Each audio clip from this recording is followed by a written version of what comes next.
this goes on. You might want to use that one.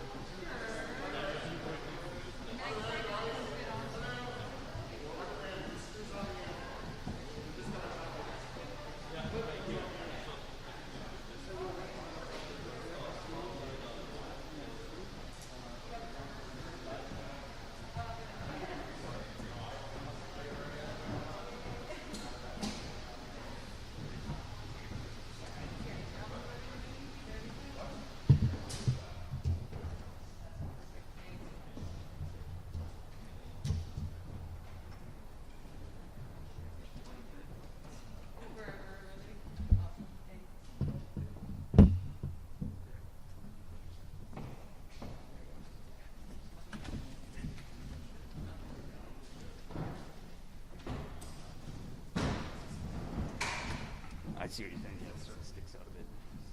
Go underneath.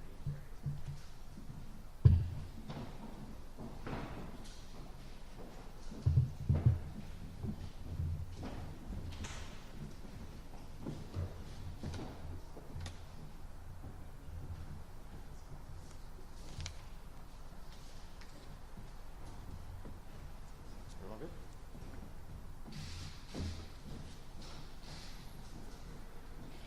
Good morning, everyone. Welcome to the Burnaby RCMP detachment. My name is Staff Sergeant Major David Duanchan. Last name is spelled D-O-U-A-N-G-C-H-A-N-H.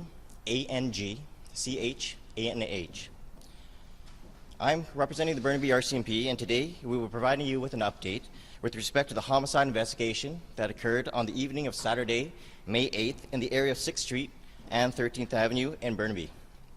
With me today, we have a number of officers who will be providing you with a statement specific to their area of responsibility. Our first speaker today will be Superintendent Dave Chauhan, spelled C-H-A-U-H-A-N. He's the officer in charge of the Integrated Homicide Investigation Team, known as IHIT. Our second speaker today will be Superintendent Graham Delagongier.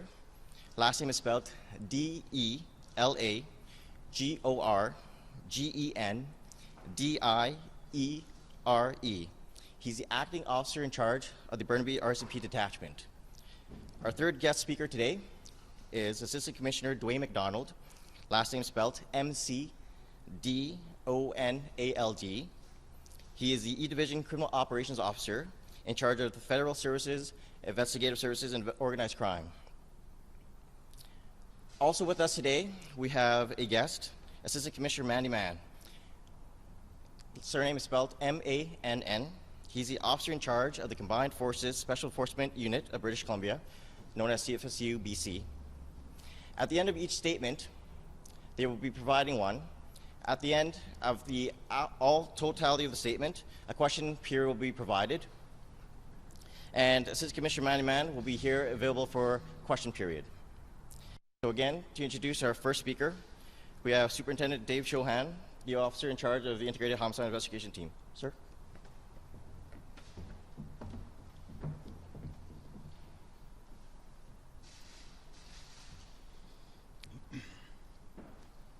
Good morning. I'm pleased to announce that the charges have been laid in connection with this past Saturday evening's fatal shooting here in Burnaby.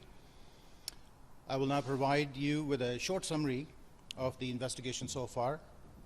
On May 8th, 2021 at 7 p.m., 19-year-old Blurton Dalipi walked out of a business in the 7700 block of 6th Avenue in Burnaby.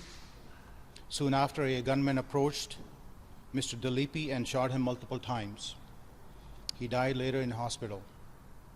Thanks to the quick response of police and assistance of residents in the area, a suspect later identified as 20-year-old Ahmed Tahir was arrested in connection with Dalipi's shooting. Later that evening, a second man arrived in hospital with a gunshot wound. Investigators determined that he was in the same immediate area as our victim at the time of shooting. Now, what I can tell you is that this individual is an innocent victim, and he just happened to be at the wrong place at the wrong time. His injuries are non-life-threatening, and we wish him a full and speedy recovery. Yesterday, Ahmed Tahir was charged with first-degree murder in the death of Blurton Dalipi. Similar to other recent acts of violence in the region, this was a brazen daylight shooting and upsetting for the community. We share the concerns and are committed to solving each and every case. Thank you.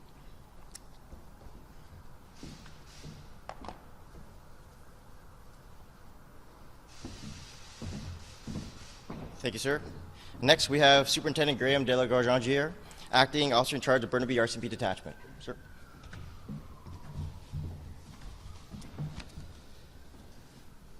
Good morning, everyone. As stated, I am Superintendent Graham de la Gorgengier, the Acting Officer in Charge here at Burnaby RCMP Detachment. And I would like to start by thanking you for joining us this morning. I want to start by expressing what so many of us are feeling today. In the wake of the 2 deadly shootings in Metro Vancouver. As police, we share your anger and your frustration. Here in Burnaby, it also troubles me that an innocent bystander has been injured by gunfire. This violence should not be happening in our streets. And I want to assure the public that we're doing everything that we can to stop this. What happened this weekend is immensely troubling for all of us, and it's simply not acceptable. I hope residents will find some comfort in knowing that charges have been laid and an arrest has been made in this case. Along with working with our partners here today, here in Burnaby, I want to share with you that we also have a dedicated gang enforcement team that's been up and running since January.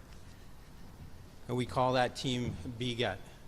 They work 7 days a week, and I want to assure Burnaby residents of our dedication to tackling gang violence. This is a priority issue for us here in Burnaby. In the last 3 months alone, this team has done more than 400 targeted vehicle checks. They've seized weapons. They've also charged a number of individuals with varying offenses and seized over $40,000 in cash. So we are making a dent in deterring and disrupting gang activity, but there's still much work to be done. We are doing proactive policing to tackle this issue, and on behalf of the Burnaby RCMP members, I want to assure the residents that we're using all of our resources every day and working closely with our partners to protect your safety.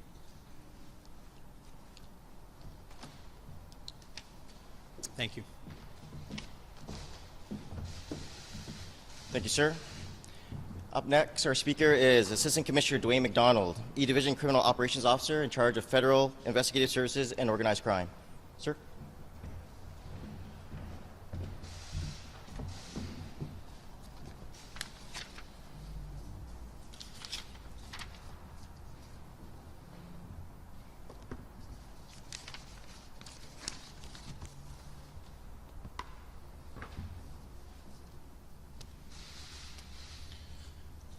Thank you and good morning.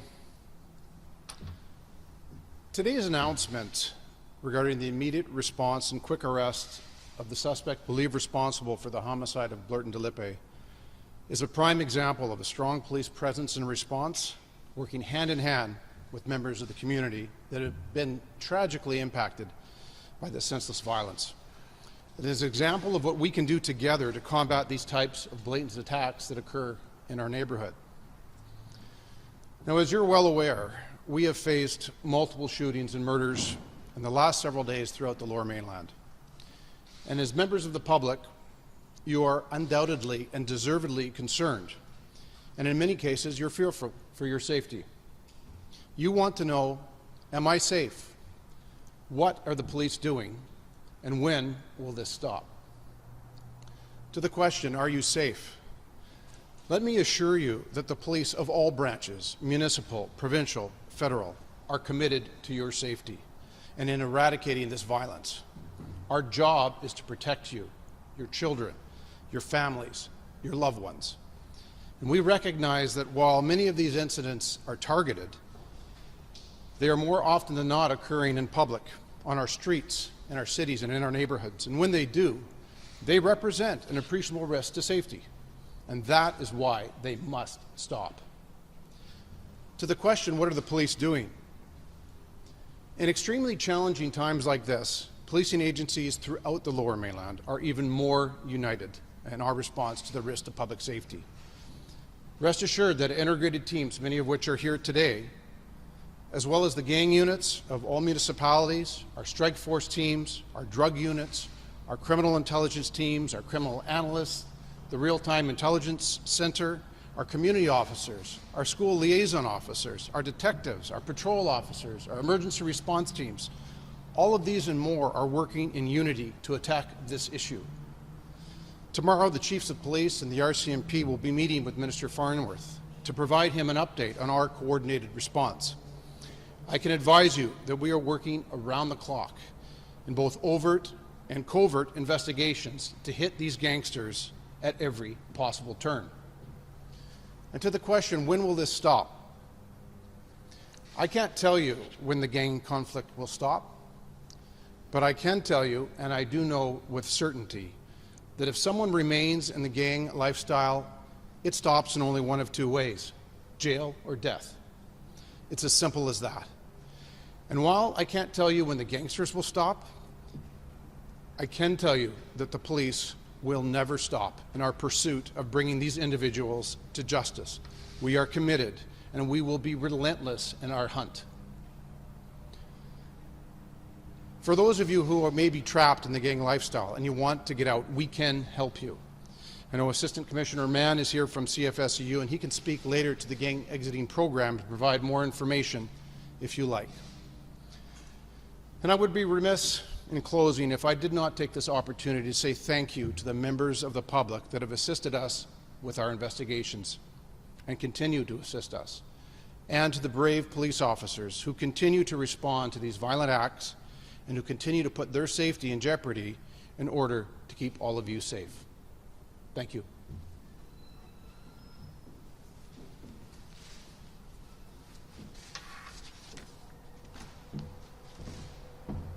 Thank you, sir. As I open up to question period, I ask you address your specific question to the speaker whom you wish to address the question to. So if there's any questions at this time, please identify yourself, and we will open up for questions.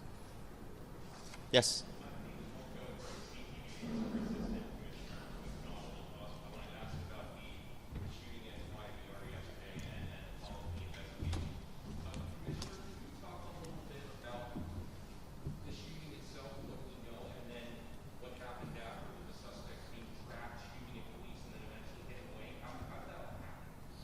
Well, I have to be somewhat measured in my comments because it is an active investigation, and I will also defer to Superintendent Shohan in IHED, who is running that. But I can say, as most of you know, we've seen all the video, that it was a very public, very brazen shooting, that the suspects, as they fled that scene, were engaged by members of the Richmond RCMP and shot at the responding police vehicles. For obvious reasons concerning public safety and the impact that returning fire, or for lack of a better phrase, a running gun battle could have, our members had to pull back from that pursuit. Despite best efforts of the Richmond RCMP to lock down all exits from the Richmond area, as you can appreciate, it is a large area, it appears the suspects were able to break containment and get away.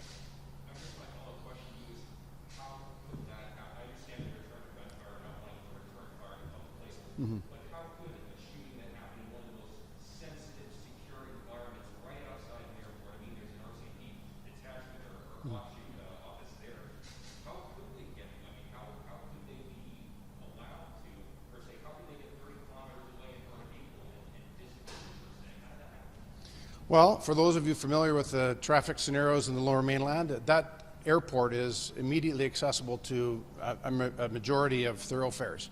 When criminals commit crime, they don't play by the rules. They're not practicing the speed limit, they don't stop for police, and they drive at high and reckless speeds in order to get away. So it becomes difficult, no matter how quick the response in many occasions, to be able to contain an area, whether it's a shooting or other types of in-progress crime.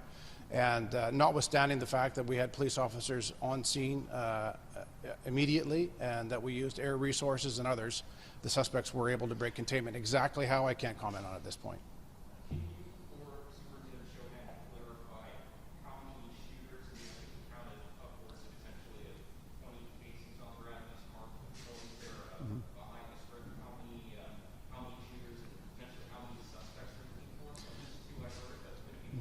Yeah, at this point in time, it wouldn't be prudent to comment on that publicly because the investigation is obviously fresh and ongoing. Just a follow-up about the global, just on that, a lot of people have been wondering what in relation to that moment where the officer, the person who was shot at, and what happened to stand by there. Can you speak to the coordination? Because some would think, why didn't someone else pick up? What was it, not a helicopter in the air that pursue this vehicle that was fleeing? Can you kind of clarify that scenario? So, not to speak on behalf of the Richmond Detachment Watch Commander that was dealing with that incident, we did have air assets that did ultimately respond to that call. I think you have to appreciate that once suspects show that they are willing to go to blatant acts of violence to eliminate a pursuit, we, the police, then have a responsibility to everybody, not only our officers that are in pursuit, but to everybody on the roadway that day. I'm sure you've seen the videos. There's people in cars, there's everywhere. And unlike you know, the movies, when bullets start to fly, they eventually stop somewhere. And tragically, like we've seen in this most recent shooting in Burnaby, there was an innocent bystander that was impacted by that violence. And we can't take that chance to allow gun battle to rage through the streets. So we're governed by the emergency vehicle operation policy and aspects of the criminal code, and every decision we make is governed by what will the impact of public safety be. And I can tell you, speaking as a police officer myself, and based on my knowledge and experience, no police officer wants to disengage in a pursuit in those instances unless there is an appreciable risk to public safety, and we have to take that into consideration. Superintendent Willing called this next level of what we saw last night, trying to describe one of the officers being shot at. Can you tell us how that officer was doing? You know, there was dramatic footage of a bullet through the windshield, very close to the steering wheel. And can you describe what he meant when he said next level? Because it is looking like officers are now in danger. Families of officers are now, you talked about that a little bit about what they must think now about what's going on here. Well, I haven't spoken to the officer that was involved in the incident at YVR, so I can't comment on that. My understanding is that they're doing fine, but as you can appreciate, that is quite a set of circumstances to be faced with. And I would say this in general terms. Oftentimes, well, two things. First of all, I think we cannot become complacent about gang violence in our communities. And oftentimes you hear a narrative repeated outside of policing circles that, you know, that's just the Lower Mainland, it's always been that way. I refuse to accept that, and I won't accept it. I've lived here in the Lower Mainland since 1974. This is a community and the surrounding communities that I love them, and I don't want them to see them go down this path any further. But oftentimes I think we forget that every day police officers, doesn't matter what the role is, whether it's community policing, whether it's patrol or anything else, when they put on that uniform and they go to work, they're putting their life in jeopardy because they don't know what they're going to face. And so I can tell you as a police officer, and I can assure you in talking to everyone's family members are concerned about police when they go to work because of those appreciable risks. But it's a job that we choose to do, and we often choose to put our own safety behind that of others. But we do so with exceptional training, exceptional support, and resources. And you know, when things get tough, like we're seeing right now, I think it only doubles our resolve to put an end to this. And then maybe this is a question Sure. for someone else here, but in the past we've seen sort of the naming and shaming approach to gangsters with the criminal past. Is that something you're maybe looking at as an approach now? Putting these photos out there, names out there, and telling the public if you see this person, first, if you stay away with, maybe contact. So a couple things, and I will speak to that unless anyone else has a comment. But in my previous experience as the officer in charge in Surrey, we certainly have adopted that tactic in the past. But you have to remember that as police, whether it's the RCMP or municipal police agencies, we are governed by certain elements of privacy legislation that limits our ability to go out and publish the names of individuals either that may be victims of crime or intended victims of crime, or individuals that may be involved in criminal activity absent being charged in that criminal activity. So there are exceptions to that rule, and we take those exceptions quite seriously because there are penalties if we violate them. But where possible, when we are aware of specific individuals that either are a threat or under threat, we will take those measures, yes.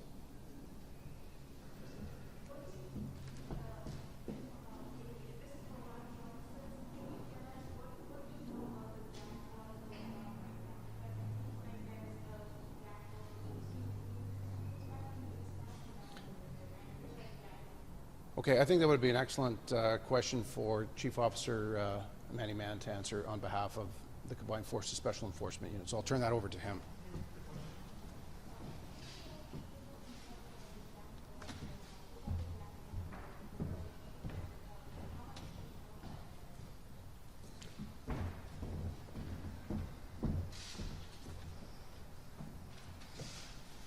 Good morning, everybody. Thanks for being here today. So the question was in relation to what type of gangs are involved, what do we know about them around that area. So while I can't currently at this time get into specifics as to which gangs are involved, what I can say is that, you know, over the years, as these gang conflicts have continued, there's been more and more groups being formed, which has resulted in more conflict, more people being involved. And another trend that we're seeing is there's more youth that are involved with gangs, whether they're currently in criminal activity, they may have ended up as victims or suspects. But what I can say is that at CFSU BC, as the province's anti-gang agency, we're leading strategic and coordinated enforcement plan with our policing partners to ensure that we take any and all enforcement action against these gangsters who are committing crimes in our communities. We are coordinated, we're leading the plan at CFSU BC, and what the public can expect from us is to see a much more visible police presence in their communities. And what I'll also say and ask to the public, is that if you see any suspicious persons or vehicles in your neighborhood that don't belong, call us. If we don't have that information, then we cannot respond. If we have that information, we can respond accordingly. Next, what I would say also to the community is that, you know, the time for withholding information and keeping information to yourselves, if you have any, as it relates to this gang violence, those times are over, folks. You need to call us with information. So those of you that have information, whether it's family, friends, other community members, call your police. We need that information to advance our investigations and be more proactive with that information once we receive it, and we can put plans in place to respond to those particular issues.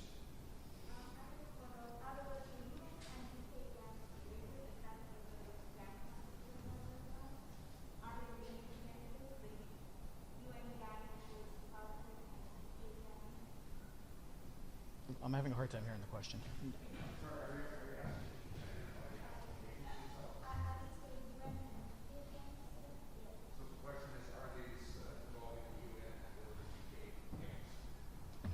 Right.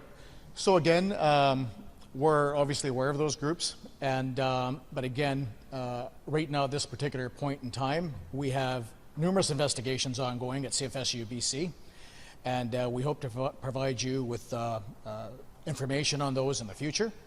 And at this particular point in time, especially with respect to the IHIT investigations, now that an information has been sworn, I won't be commenting further on that now that a prosecution has commenced on the Burnaby homicide in particular. But we continue to collect intelligence on a daily basis and share that information with our policing partners and vice versa. So at CFSU BC, one of our main functions as well is for the coordination of intelligence and collaboration with our partners, sharing that information together and then responding accordingly and responding together.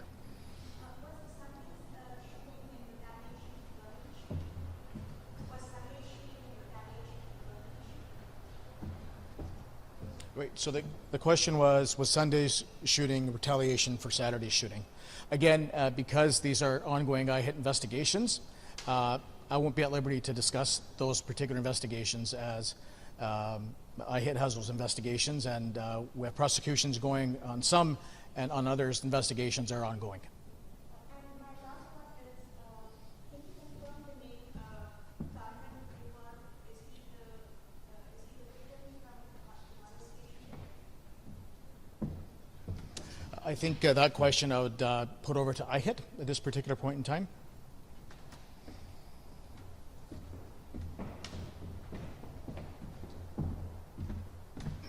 Just to answer your question, to confirm the victim from Vancouver shooting from yesterday, it is indeed Carmen Garibal.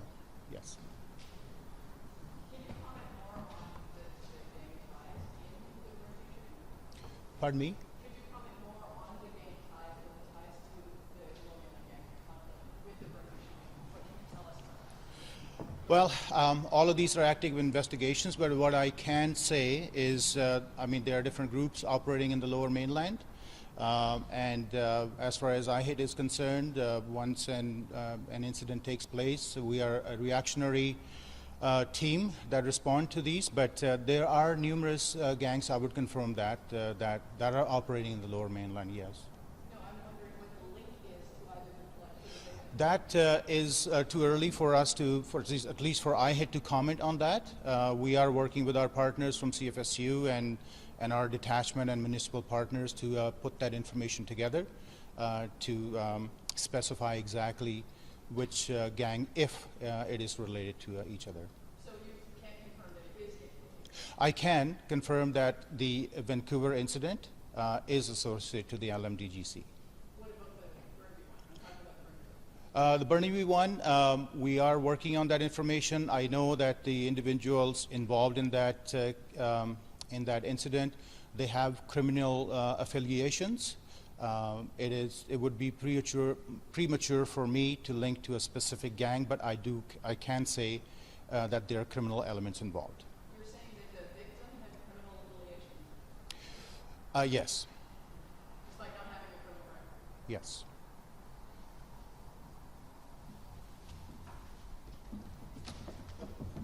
Thank you, sir.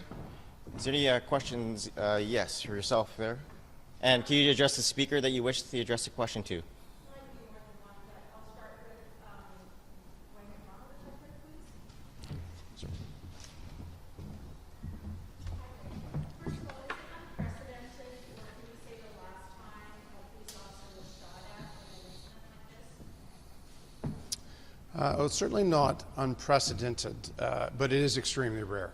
And I believe that when Chief Superintendent Willing of Richmond spoke last night and he talked about violence going to the next level, that in particular was what he was referencing. Can you think of maybe the last time it would have happened? In terms of, in the Lower Mainland, in terms of pursuit, I can't. I know we've had officers shot at before in New Westminster and in other areas, but it has been a while. Secondly, can you comment on what seems to be a big lag between criminal investigations ending and charge approval coming, if it comes at all, as in years? Yes, and it's no surprise. You know, there have been a lot of changes in, I would call it, the criminal investigative landscape in the last several years, not the least of which is the enormous pressure on disclosure on the police and Crown in order to get charges not only laid but pursued through the court process. As these investigations become more complex, and I point to things such as encrypted communications and enhanced counter-surveillance techniques or techniques that are being employed by our criminals, make it very difficult, one, not only to investigate and gather evidence, but very difficult as well and time-consuming in terms of meeting our obligations with respect to disclosure. And as you're aware, with the R.V. Jordan decision, the police must provide almost full disclosure of the investigation in order for Crown to be able to make a proper charge assessment and to pursue charges. So we work very well with not only our provincial Crown but federal Crown when these cases come to light, and try and accomplish this in as timely a fashion as we can. Oftentimes it requires analysis, either forensic analysis, biological, firearms, tech crimes analysis. Those take time, and so it is very difficult in many cases, unless, as in the case of our recent example here in Burnaby, there's overwhelming evidence in the first instance that can support that charge. But notwithstanding the fact that a charge has been laid, there is a considerable amount of work that is going to go into this investigation to support that charge. So it is challenging. So that leads to my final question, so I was going to ask too, what about resources? We know there have been no new officers hired in Surrey, for example, which is, a major city in this region with a lot of gang problems. Are there enough resources and policing right now in the Lower Mainland to deal with this problem that's exploding? I'd say this, I won't comment on Surrey, that's for Surrey Mayor and Council to comment in terms of resources, but I would say this, that we do have an abundance of police resources here in the Lower Mainland when you combine the municipal agencies, the provincial agencies like OCA, the integrated units. And as I mentioned before, we come together in times like this. So we are constantly running joint forces operations between agencies. We're providing assistance and support in all these different investigations. You know, for example, if they roll in to investigate a homicide in Burnaby, the Burnaby Detachment Resources assist in that and assist in that investigation. So it's not just one unit or one team or even one agency at times that are dealing with these. We have been receiving incredible support from the province, who are as determined, if not more than we are, to resolve these issues in a timely fashion. They've made it clear to us that they're willing to assist and remove any roadblocks that we may have. And so it's not always a question of more resources, it's how we strategically deploy those resources and how we get the most bang for our buck, so to speak. And when you look at our provincial tactical enforcement priority targeting model that we operate out of CFSU, where we identify those individuals pose the greatest risk to public safety, and for lack of a better phrase, amongst the agencies, we pick those targets, and that's who we're going to go after because they represent the greatest risk. So that is our response. I'm confident that as we move through this, we will get control of the situation as we've shown in the past. And it's our responsibility, and it rests on our shoulders to ensure that our public feels safe and that we put an end to this gang violence, and we will. Assistant Commissioner, I just want to ask you a little bit about the escalation in gang violence in very public places, and the superintendent alluded to this. What's driving this risk-taking, in your view, over the last few weeks in terms of public places? Is it that the suspects and shooters are younger or less experienced or willing to take more risks? What's driving that? You know what? That's the million-dollar question. It could be a variety of issues. I know that in many cases, as we move through this pandemic, our lives have changed, and really that change impacts either law-abiding citizens or criminals as well. It limits the areas you can go to and attend. When we're dealing with gang conflict, we're dealing not with just one group against the other. We're dealing with multiple groups that are having multiple conflicts for a variety of reasons. They're all known to each other. They're not strangers. And we see this, when we see targeted behavior, it means those groups either take an opportunity that may just present itself by happen chance, or they may actually be seeking out the individuals for which they want to do violence toward. And when that happens, they've clearly shown there is no regard to where that location may be. There's no regard necessarily for security cameras or members of the public or even police, as we've seen recently. And so, you know, these individuals, make no mistake about it, are vying for control of the drug trade, a very lucrative illicit drug trade. And in their mind, there's money to be made, and in that line of business, and given their histories, all kinds of conflict can occur.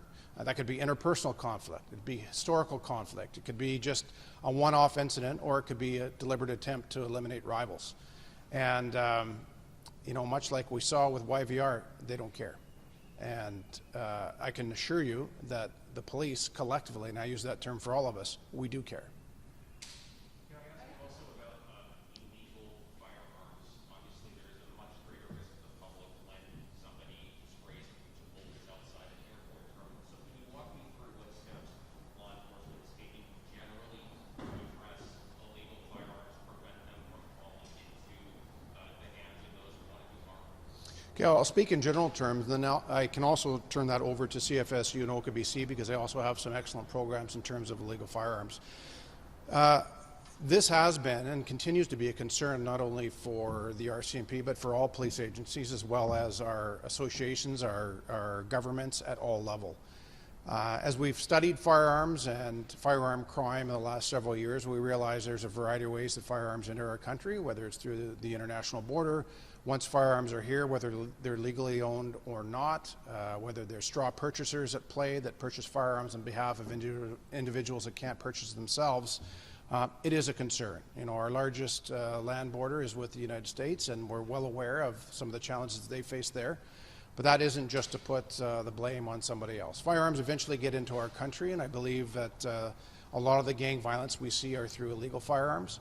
And so from a federal policing perspective, from a provincial agency perspective, and from municipal police agency perspective, we're all hands on board. We have active investigations with respect to firearms importation, with respect to straw purchasing. We have the provincial firearms lab that was recently constructed and is in currently operation to advance firearms analysis in the pursuit of criminal charges in a much quicker fashion. And so much like the gang violence problem, we deal with the firearms problem with as much serious and targeted focus. And perhaps, I know perhaps Assistant Commissioner Mann would like to speak about the firearms teams at CFSU and Oka and some of the great work that they're doing.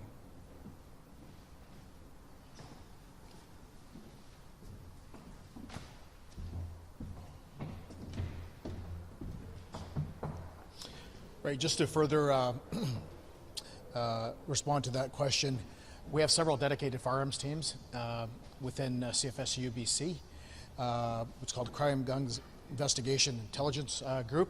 We have integrated firearms investigation team, integrated firearms enforcement team, who work closely together with all of our partners and conduct significant investigations into firearms as well as straw purchasers, as Assistant Commissioner McDonald stated, and we've had good success with those investigative teams, and we'll continue to focus our efforts on those traffickers of firearms moving forward, as we have done and will continue to do.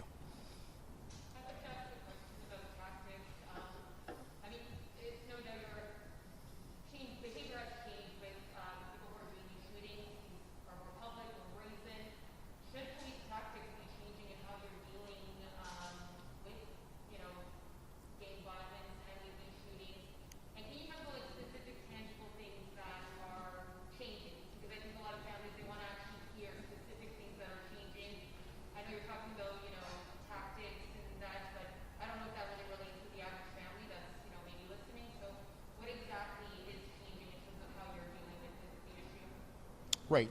So I will say, sort of in general terms, is that police use all sorts of tools and resources that we have in our toolbox, consistent of numerous overt investigations where you do see uniformed police present on the streets and in your communities, conducting whether it's traffic stops or arrests, executing search warrants with judicial authorization and areas like that. And that is obviously to seize evidence to advance prosecutions. With respect to other avenues we have numerous covert avenues of investigation where you don't see us in uniform, you don't see us present, and we operate in various ways, undercover, if you will, or covertly, whether it's using covert operatives, it's using various other covert avenues of investigation, such as utilizing, say, police informants, areas like that.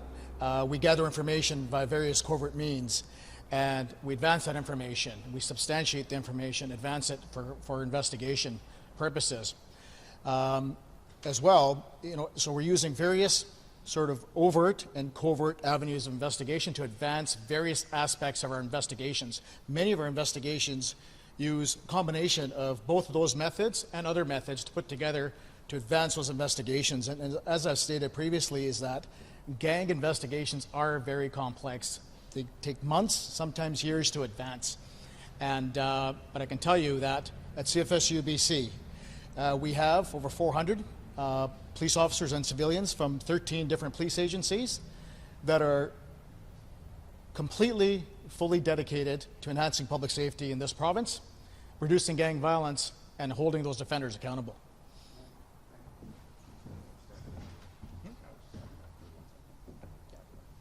Sure.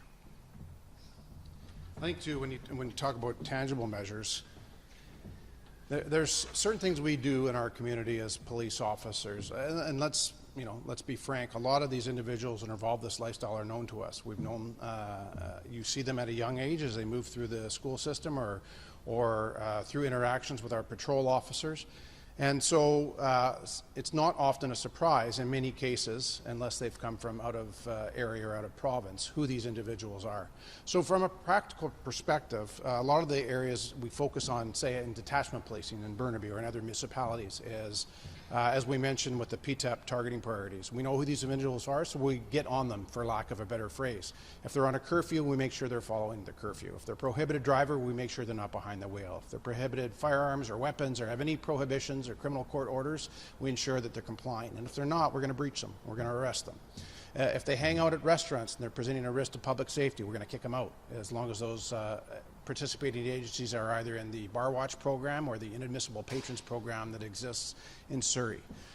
We are going to ensure that if they have no contact orders with other gangsters or other individuals, that they're complying with those. We will do everything we can within the limits of the law to put a wet blanket on the activities of these individuals, and we do it in concert. So we've got uniformed gang enforcement units in several of our Lower Mainland municipalities, both municipal and RCMP. We coordinate on a weekly call with those groups and those other agencies on what the problems are, what the trends are, how we're going to combat them. We work hand in hand with the Integrated Homicide Investigation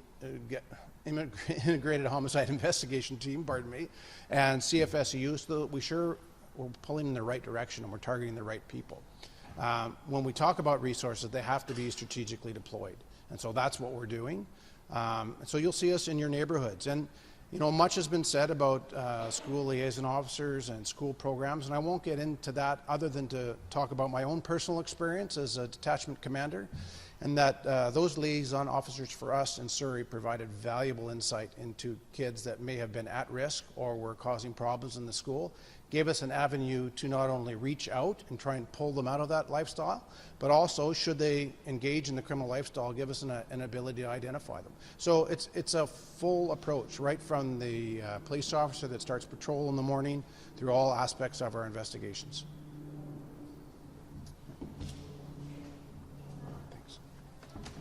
Thank you very much, everyone, for attending. That will conclude today's question period, and I appreciate everyone's attendance for our press conference.